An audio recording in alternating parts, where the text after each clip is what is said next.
Have you ever looked at your phone on a Sunday night, looked at the week ahead and felt a knot in your stomach? A calendar so packed with colors, with meetings, with appointments, that just looking at it makes you tired? We wear that busyness like a badge of honor. We say, "I'm so swamped," as if it's a competition we're winning. But today, I want to tell you a story about a man named Arthur. And Arthur's calendar? It was empty. Not a single meeting. Not a single deadline. For years. By the world's standards, Arthur had nothing going on. But if you looked into his eyes, you would see it immediately. You would see that his life was completely full. How is that possible? How can a man with an empty calendar have a life fuller than anyone else's? Let me take you back to where his story began. For 43 years, Arthur worked as a supervisor at a printing press. His life was the opposite of empty. It was a symphony of noise, the clanking of the machines, the hiss of the hydraulics, the constant chatter of the floor. His calendar was a fortress of sticky notes and deadlines. He thrived on the chaos. He was the man people came to when a machine broke down, when a client was angry, when a shipment was late. Arthur fixed things. He was needed. And then, one Friday, they gave him a gold watch and a card signed by everyone in the building. And they told him, "Thank you, Arthur. Enjoy your rest." The first Monday of his retirement, Arthur woke up at 5:30 a.m. out of habit. He reached for his work boots, and then he remembered. He sat on the edge of the bed, and the silence of the house was so loud it hurt his ears. He looked at his phone. No emails, no missed calls. His calendar app was a white, empty void. For the first few weeks, he tried to fill it. He painted the garage. He organized his tools by size. He watched morning television. But each evening, he felt a hollowness in his chest. He felt like a machine that had been unplugged. He felt invisible. One afternoon, he walked to the small park near his house. He sat on a bench, watching young mothers with strollers, people jogging with their headphones in. Everyone seemed to be going somewhere, doing something. Everyone except him. He was just there, a man on a bench, a man with nothing to do and nowhere to be. That feeling of invisibility was heavy. It followed him home. It sat with him at dinner. His wife, Susan, would tell him about her day, and he would nod, but his mind was stuck on that empty calendar. He felt he had lost his place in the world. One Tuesday, Susan asked him to pick up a few things from the grocery store. It was a simple task: milk, bread, eggs. But as Arthur walked through the aisles, he noticed a young woman. She was probably in her late 20s. She was standing in front of the pasta, but she wasn't looking at the boxes.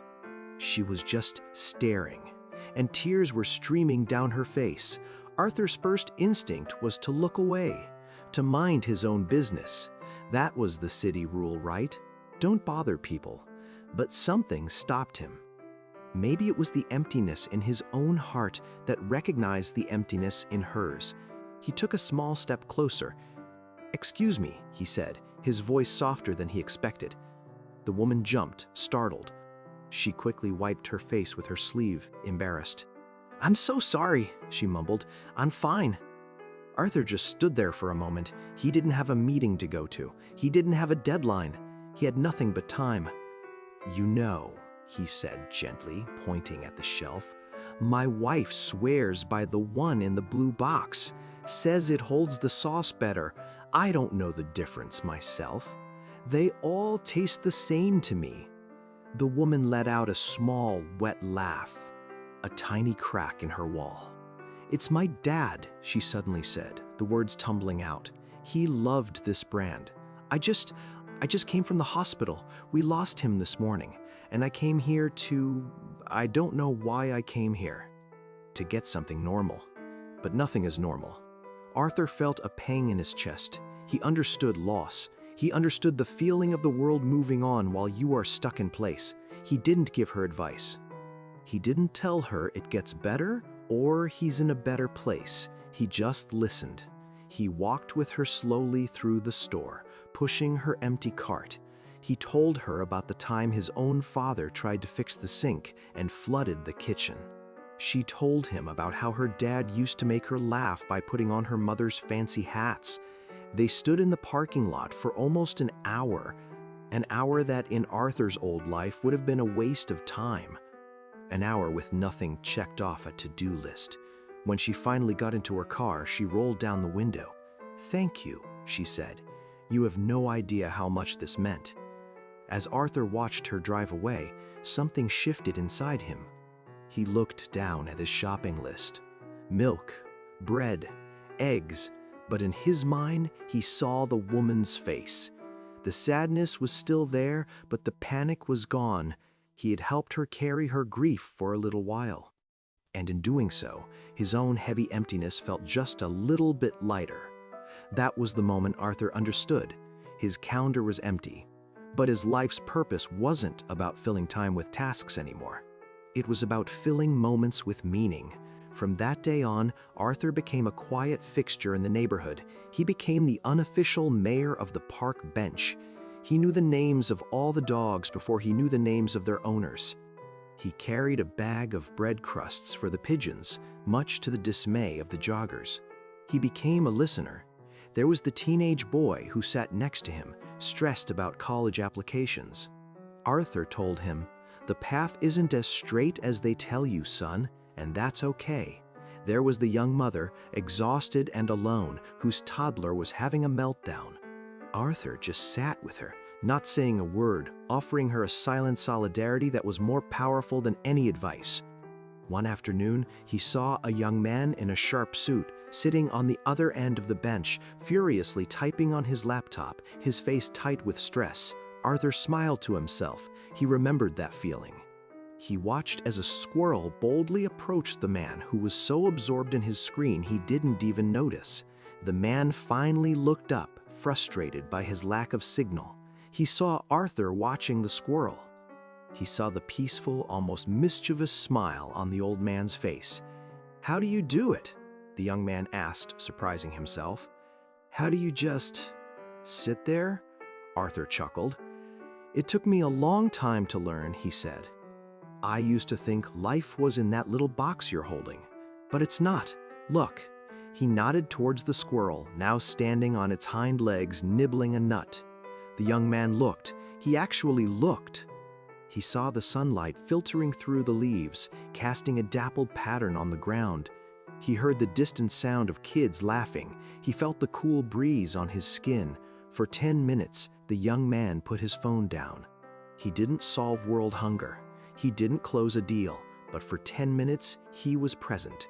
And when he left, he shook Arthur's hand and said, "I needed that more than I knew. Thank you." Years passed. Arthur grew older, slower. He eventually stopped going to the park, but the bench became a sort of memorial. People would pass by and think of him. The young man, now a little older and wiser, would sometimes bring his own son to the park and tell him about the man who taught him how to see the world again. And when Arthur finally passed away, peacefully in his sleep, there was no big funeral with hundreds of co-workers, but the small chapel was filled. It was filled with the dog walkers, the stressed-out students, the exhausted mothers, the grieving daughter from the grocery store. Each person carried a small piece of Arthur with them, a piece of his time, his patience, his quiet presence. Arthur's calendar was empty, but his life was full. It was full of connections, full of moments, full of love. The world will tell you that you need a packed schedule to be important. It will tell you that your value is in your productivity, in your output, in how busy you are. But that's a lie.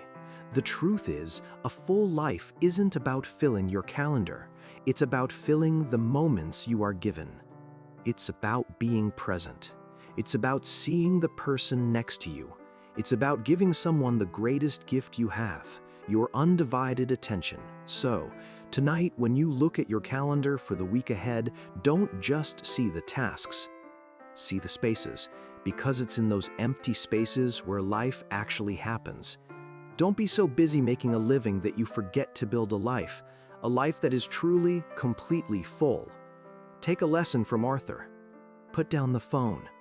Sit on the bench and just be there. You might be surprised at how full your heart becomes. Thank you for listening.